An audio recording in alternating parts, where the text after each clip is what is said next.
Our Earth 2050. When we speak of the coming days, we speak of big dreams that we have. We speak of the hopes that we place in the future, everyone with a vision of the kind of world they would like to be in. But I speak of different things concerning my future. My name is Michelle Wamoyo, a 17-year-old student at Loreto High School, Limuru, and I speak for the environment, greatly disappointed by the state of our Earth. How are we so comfortable with the fact that only 31% of our Earth is covered by forests, and that these figures seem to be reducing at an alarming rate? Brazil, a country with 13% of the world's forest area, has lost 55 million hectares of forest land since 1990, three-quarters the size of Texas, higher than the 34 million hectares of forest land lost in the entire African continent. India alone has 9 of its cities in the top 10 most polluted cities in the world.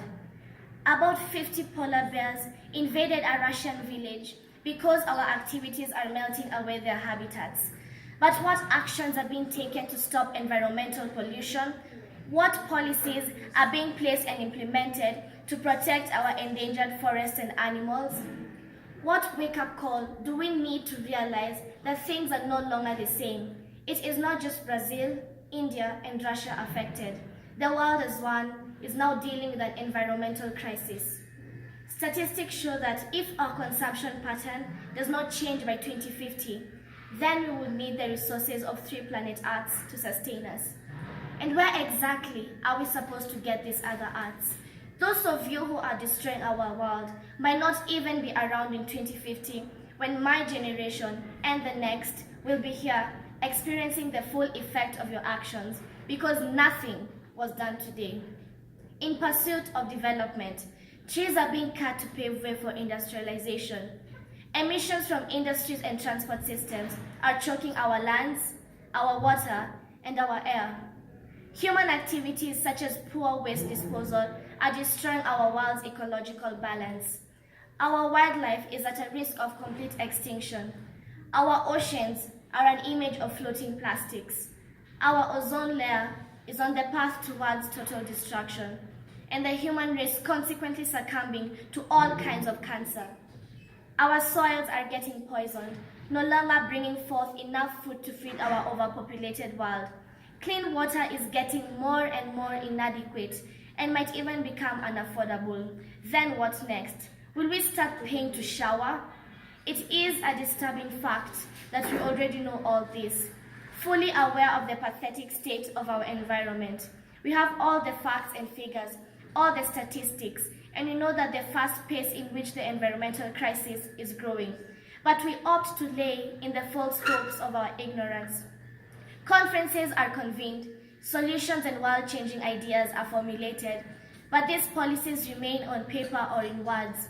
We sit still and quiet as we watch those driven by their greed and desires tear our environment apart.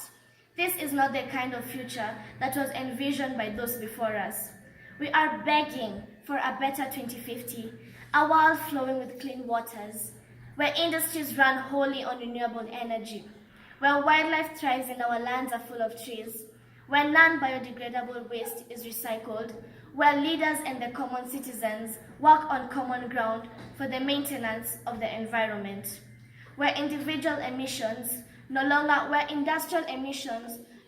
threaten our ozone layer, where policies that are for the environment are not just formulated but also implemented, where strict laws are made against those who try to destroy our only Earth, a world where environmental conferences are convened and change is actually seen.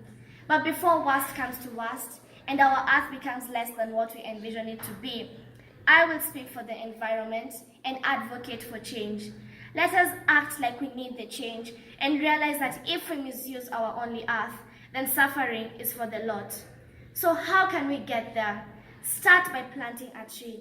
Plant a tree as you celebrate your birthdays, your anniversaries, your country's independence, or just for the reason that we actually need those trees. Statistics show that out of the total mortality rate of marine animals, 100,000 die from ingesting and choking on plastics.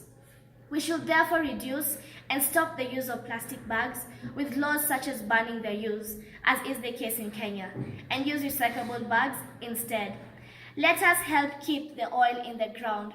Food in the United States is transported over 1,500 miles to get to the plates of her citizens.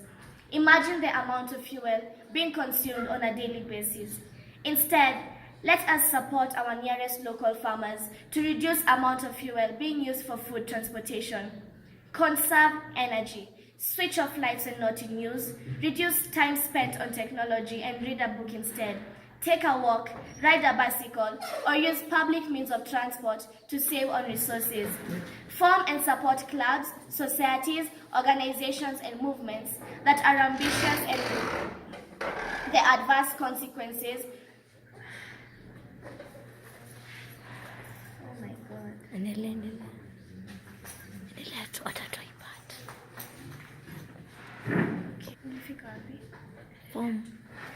Form and support clubs, societies, organizations, and movements that are ambitious on working for climate change. Educate the public on the 3 R's: reduce, reuse, recycle, and the adverse consequences of not taking care of our earth as we ought to. Industries should ensure that their wastes are properly disposed of and their products are eco-friendly. Game parks should be highly secured against poaching. Otherwise, in 2050, children will read of elephants only in books. Forests should be protected against deforestation and heavy fines implemented in the law against everyone, irrespective of position and status, who further destroy our environment. We need more leaders, if any, with public interest at heart, who oversee to it that it is everyone's mutual responsibility to make Earth better than we found it. We need a creative, inventive, and innovative generation that comes up with game-changing ideas and implements their ideas in order to save our crumbling Earth. Change is a process. It starts when we make a collective effort towards environmental conservation. Your effort and my effort, wherever we are, doing all that we can, each of us aiming for a greener 2050. There is no more room to just hope for a future that we are not working for. Act promptly instead. If we all ambitiously pursue to go green sooner rather than later, then come 2050, when the younger now will be older then, we'll look back in triumph and satisfaction and say to our young ones, alas, this is the world we had in mind. Go green.